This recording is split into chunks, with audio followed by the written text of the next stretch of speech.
सभी को जय सिया राम। बेटी विवाह गीत। राजा जनक जी के जन्मी है सीता। राजा जनक जी के जन्मी है सीता। सीता के सोने के लीलार जी। सीता के सोने के लीलार जी। सोने के नैनाया लप अति सुंदर। सोने के नैनाया लप अति सुंदर। कहीं विधि होई है बियाह जी। कहीं विधि होई है बियाह जी।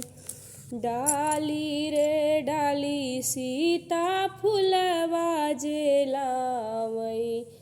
डाली से डाली सीता फुलवा जे लावई। रुचि रुचि गुथेली हार जी। रुचि रुचि गुथेली हार जी। चार सखी आगे रे चार सखी पीछे। चार सखी गहना पहिनावई रे। अरे चार सखी गहना पहिनावई रे। इतना पहिनी सीता मंडप में बैठई। इतना पहिनी सीता मंडप में बैठई। रामा के देखी मुस्काई जी। रामा के देखी मुस्काई जी। देखी मुस्कानी हो व्याकुल भई। देखी मुस्कानी व्याकुल भई रे।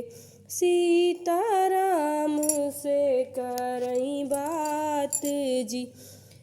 सीताराम से करें बात जी। के कर हया तू लरू से दुलरू। के कर हया प्रभु लरू से दुलरू। कवनी मायरिया के पूत जी। कवनी मायरिया के पूत जी। के कर कुल प्रभु ब्याहल आया। के कर कुल प्रभु ब्याहन आया। कहवा पड़ला ससुराल जी। कहवा पड़ला ससुराल जी। राजा दशरथ जी के उलरू से दुलरू। माता कौशल्या रानी कोख जी। माता कौशल्या रानी कोख जी। राजा जनक जी के कुल ब्याहन आए। राजा जनक जी के कुल में ब्याहन आए। अरे जनकपुरी में ससुरार जी। अरे जनकपुरी में ससुराल जी। अगर अच्छा लगेगा तो आप लोग सुनिएगा और वीडियो को लाइक करिएगा। चैनल को बिना सब्सक्राइब किए मत जाइएगा और ज़्यादा से ज़्यादा लोगों के पास शेयर करिएगा। सभी को जय सिया राम।